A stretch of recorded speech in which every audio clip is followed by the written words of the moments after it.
Hello and welcome to Straight Talk. I'm Ismail Jalilov, and today we're not in our studio in Washington, D.C., but we're in Strasbourg, France, at Palais de l'Europe, where we are attending the Parliamentary Assembly of the Council of Europe's April session. We do hope that you find this interview today very interesting, as did we. We have talked to Hannah Bardell. She is the rapporteur on the safety of journalists and human rights defenders in Azerbaijan. This interview today is not as long as some of you have become accustomed to, because we caught Ms. Bardell right in time before she was departing the body here, the Council of Europe, and going back to Scotland. We do hope to continue our conversation, but let's watch the interview together, and thank you very much for your time. Hannah, thank you very much for your time today. Thank you. And thank you for the work you're doing and will be doing. Let me ask you this, first of all. The appointment of a special rapporteur on journalists and human rights defenders' safety. I'm assuming I'm not botching your title. No, that's pretty much spot on. That sends a chilling message about Azerbaijan.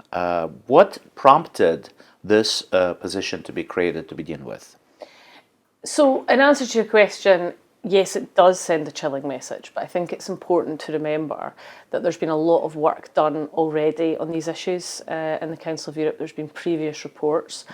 And obviously judgments as well in the European Court, and I think we have not seen the progress that we would like to see. And I think there's a genuine intention, certainly on my part and on the part of the Legal Affairs Committee, to really, press the Azerbaijan government, but also to work with them, because they are not sending a very good message in the way that they're treating journalists and human rights defenders. But the media landscape, as you will know, is a complicated one. In terms of journalists, bloggers, people who are out there on the front line and their experiences. So we want to get into all of the detail of that and understand, I think what we will do is uncover what some of the global issues are, but then also understand more. Already I've had a good insight into what the issues are specifically, because this is what this report is about after all, what the experiences are of journalists and human rights defenders. And that has been, in terms of what I've already heard and what I've been sent from some of those people, is very concerning about persecution, about suppression of free speech, of lack of access, but also about the misuse of legislation to stop people being able to express themselves or report on what the government is doing.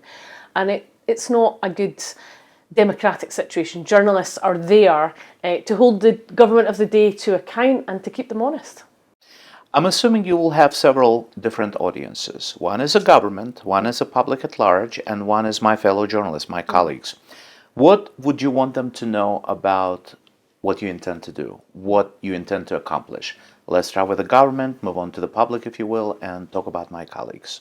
I think the same message would actually be to everybody that,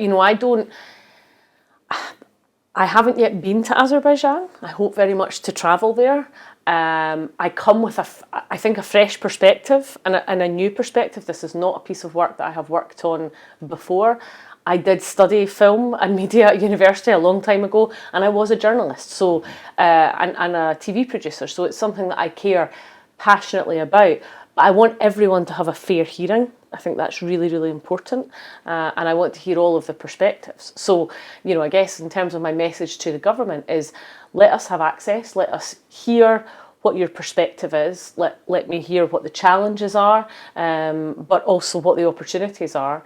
And to, the Azerbaijani public, the work of the Council of Europe is incredibly important in upholding human rights and democracy. And we want to make sure that you, the public in Azerbaijan, have the best possible experience and information with the media, that you get true and credible information. And my concern is that's not always happening. And quite, from what I've heard so far, and again, I don't want to prejudge because we're only really at the beginning of this process, that there are some real concerns coming from folk like yourselves in the journalistic community. And then to the journalists, I would say, at the end of the day, whether we agree or disagree with you, as politicians, and I am an elected politician to the UK Parliament, I'm Scottish, but in the UK Parliament, It's always about protecting the freedoms and the rights of journalists to report and tell the stories and uncover the truth, because where would we be without that? You know, that's such an important principle of any democratic nation. In the United States, we have a saying, hindsight is 20/20. So when we look back, we see everything in perfection. We see all the problems, all the challenges, all the issues, what we have done wrong. Looking back at what your predecessors have accomplished so far, and let's be charitable to them, they've also been working in difficult conditions. But looking back, do you already have an idea of where exactly you would like to build up on their work? Where exactly you would like to devote your attention more than maybe other areas? You strike me as somebody who's done her homework. So what do you think? So because I'm not so far into it yet, I don't want to be absolute about it, and that's probably a bit of a political answer, but it's just the truth. The truth is that I want to learn more. When I set out on this journey and with this report with the Secretariat, I said very clearly to them, I want to look at what different approaches we can take than previous reports. I don't want to just repeat the same work and do the same thing over again, because what's the point in that? What's the point in using precious resources to do that? But also I do want to build on that. And for me, that is understanding, you know, as I said at the beginning, both the media landscape globally and how that has changed. You know, I grew up as a teenager and a young person without the internet. The internet was only really emerging as I was in my teens. I didn't get a mobile phone until I was in secondary school, until I was into my mid-teens. The world has changed dramatically. How journalists report, how they do their work has changed dramatically. And that is something that I think we have to take into consideration as well. So it's about, you know, understanding those broader contexts and then drilling down into the detail of the lived experience of journalists and human rights defenders, how they are either being held back from doing their work, how legislation is being used, but also how some are being potentially persecuted, and that is very, very concerning. So you say potentially persecuted. Is there a question whether journalists are being persecuted in Azerbaijan per se? To my mind, no, because from what I've already seen, but I haven't seen all of the evidence yet, and I think it's important to use conditional language because I haven't done all of my research yet, and I think that's really important. So I want to hear, you know, the full range of views, and I think we do live in a world where sometimes people present themselves in a certain way and that might not be honest and truthful, and that goes for potentially some journalists, but it also goes for governments and you know, the instruments of the state. So I think the truth is it's a really complex picture, and we don't want to oversimplify, but we also want to produce something that's accessible, that people can understand, and that hopefully the government of Azerbaijan can take some potentially ideas from, you know, and try and gain the trust of journalists and their own people, because it strikes me that there is the fallout of misinformation, disinformation, and the persecution of journalists is a public that are confused, that are not getting the truth, and that believe things sometimes that are simply not true, and that's very dangerous, and that happens all over the world at the moment. That's the truth. So Azerbaijan is not unique in that regard, but nonetheless my report is on Azerbaijan, so that is where I am focused, and I look forward to working with all of the different stakeholders, and I look forward to visiting Azerbaijan and hearing from everybody who's involved in this and who has an interest. Let me ask you this. So people watching us in Azerbaijan understand the scope of your work and the potential significance of your work. What happens with the report once this report is issued? As you mentioned, I believe in the beginning of the interview, Azerbaijan has repeatedly been called upon certain issues that are still happening, they're repeating, although it has been a member of this body for quite some time now. Why should the government of Azerbaijan pay any attention to what you do? Why should they read your report, take it to advisement, and act upon it? think that's a really good question. I think the fact that there's been so many reports and that we're continuing to report on this in and of itself tells you a story that the Council of Europe is going to continue to shine a light, it's going to continue to investigate, and it's going to continue to uncover and probe and challenge governments like Azerbaijan when they are persecuting people, when they're persecuting human rights defenders or journalists. So if they don't take notice and if they don't work with us and improve the situation, then they will continue to be criticised and critiqued. And that is literally what the Council of Europe is here to do. And if they're members of that and they sign up to those values, it's really important that we hold governments to account for their actions. So I think the message would be, we're not going away. We haven't gone away. We continue to press and we continue to investigate. So that would be the reason, really. And also just in terms of the basic fundamental principles of human rights and democracy, it is not going to serve them well if they, if they don't listen and they don't engage. We've seen an ejection of Russia. Is potential ejection on the table if Azerbaijan, let's say, continues to ignore criticism and critique coming from this body, or will that critique continue amid Azerbaijan's behavior? I mean, I'll be really honest, that's not a call or something that I can really speak on with any authority, because I just don't have that power. That would be very much for the broader body to consider. I mean, that is always something that is an option, right? We've seen that happen, and it's not good to be on the outside of the tent, because then engagement and relations collapse. What Russia is doing in Ukraine and doing to Ukraine and its people is abhorrent. It's unspeakable. But for this organisation to have credibility, there has to be, that scale of sanctions, I suppose. And it's, like I say, it's not for me to decide where that line is drawn.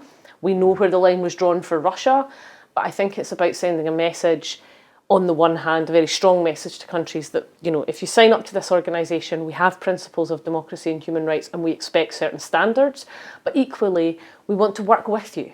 We want to work with the Azerbaijani government to make sure that they treat their human rights defenders, their citizens, their journalists, everybody fairly and equally, and that's diplomacy, right? That's international affairs, is about looking each other in the eye and saying, well, why are you not treating this group or that group properly? And that is, the principles that the Council of Europe believes so strongly in. So it's not for me to say, but I think it will be clear to anybody watching, and it'll be clear to anybody who's engaged in global politics, that if people behave badly, that there are sanctions, and there should be.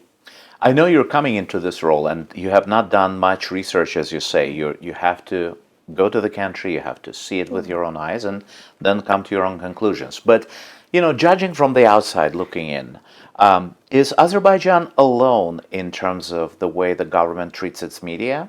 Is there a comparison? Is there some close second to Azerbaijan right now? I don't think I feel qualified to say yet. I would say I can answer that question partially, and in all honesty, no, I don't think it's unique. I mean, we know, other nations like Russia have treated their journalists and human rights defenders appallingly. There are, many examples across the world and within the Council of Europe. So I don't feel fully qualified yet to answer that question, and I want to be very honest and direct about it. But it's certainly something that's very concerning, and I think it's fair to say that they are not alone, and that is something that should concern us all. If we look at the state of democracy right now, detractors of the democratic development, I mean, I'll express my own opinion, and I'm pretty sure a lot of those who are watching us will share it. You will be walking into a difficult situation, because the Azerbaijani public were led to believe that Europe has an inherent bias against Azerbaijan, be it the European Union, be it any other European institution, including Council of Europe. There's almost a civilizational disdain for Azerbaijan, because we might be Muslim, we might not be Christian, we don't belong, etc., etc., etc. What would you say to people who believe that the European institutions are inherently biased against Azerbaijan to begin with? I think it's something that I'd like to know more about. You know, I think in truth I can't speak to that because I don't know enough about it.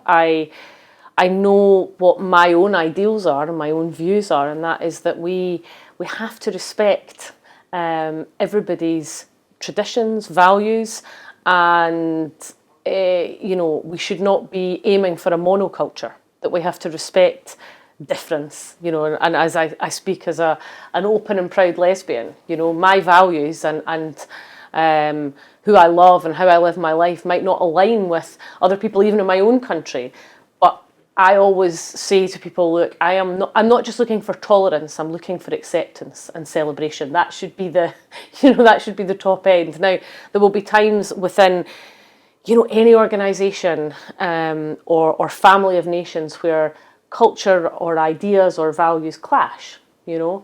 But the beauty of democracy is about exchanging ideas and gaining a greater understanding. And one of the things I can observe, you know, from my own perspective in Scotland and in the UK is that Scotland as a nation didn't vote for Brexit, for example. Right. We overwhelmingly supported staying within the European Union, and I'm from a party that believes in independence for Scotland and rejoining the EU. I don't therefore reject the culture or values of the rest of the UK or of England. I very much celebrate them and want to be able to stand side by side and be able to do that, to exchange ideas, to exchange culture, to exchange and challenge each other. And I think the same should be said if there is a sense from people in Azerbaijan that is the case. I want to understand why. And sometimes the truth lies somewhere in between. It could be the case that there is some bias, but it also could be the case that there's misreporting and that perhaps the government are, you know, pushing a certain agenda that's anti-European. We saw that in the UK. We saw a lot of anti-European sentiment. The institutions of the EU, like any government institutions, are not perfect. There's always room for improvement. Equally, we have benefited and did benefit greatly as a UK for being part of the European Union, and we are now able to reflect very sadly and bitterly on what we have lost. So I would say very strongly to people in Azerbaijan that you know, the European goal, the European project, and what the Council of Europe stands for in terms of human rights and democracy is very important, and everybody should feel welcome. But it's important to be an active participant, and the government in Azerbaijan has an opportunity to be an active participant in this process, in this report, and work with us. And I think we're always at our best when we can exchange ideas fully and frankly and be open and honest with each other. We may disagree on certain things, but I think it's really important that we're able to do that, and I hope that they will take up that opportunity. Thank you for bringing up the issue of sexuality and being open about it and ready to discuss it. If I may delve into this subject at the end of our conversation, it might not escape you that you're traveling to a country that ILGA Europe considers the most homophobic in Greater Europe. It's a member of the Council of Europe, and it's a very homophobic nation. There are reports and research that consistently suggests that and prove that. Will that inform how you view the society where you're going? What does it say to you as an openly lesbian that you're coming to a country where, let's say, I, as somebody who's talking to you, and my husband, our love and our union are not accepted by the government or the people, where we cannot be considered family, where he cannot visit me in hospital if I get sick or inherit what I own? What does it say to you? What image does it project to you? And is this sort of acceptance, is it a la carte, or do members of this body eventually have to understand that they have to, honor in some way our rights? I guess what I would say is progress sometimes comes very quickly and sometimes it takes a very long time, and it is tragic, actually, and very sad that you are not able to live in your home nation and love who you love freely. That is a privilege that I enjoy, and I am very conscious of that. I'm also very conscious, as somebody who's travelling to and hopes to travel to Azerbaijan as an open lesbian, that that I will be able to, how can I put this? Put a human face to what, you know, a lot of the time we are projected, and the image of LGBT people is projected in, you know, lots of different nations where there are no protections or very little protections for our people, and talk openly. And my experience has been, and I don't, you know, I think we all know that when those of us who are LGBT, when we come out, where you can travel to safely becomes a very serious question. And I don't go on holiday, you know, to places where it would be illegal for my partner and I, but I don't shy away from a work perspective of travelling to those nations. And I always make a point. I've travelled to other nations like Malawi, like Tunisia, and I have always met with LGBT groups and taken the time, because it's so important to engage with them and support them.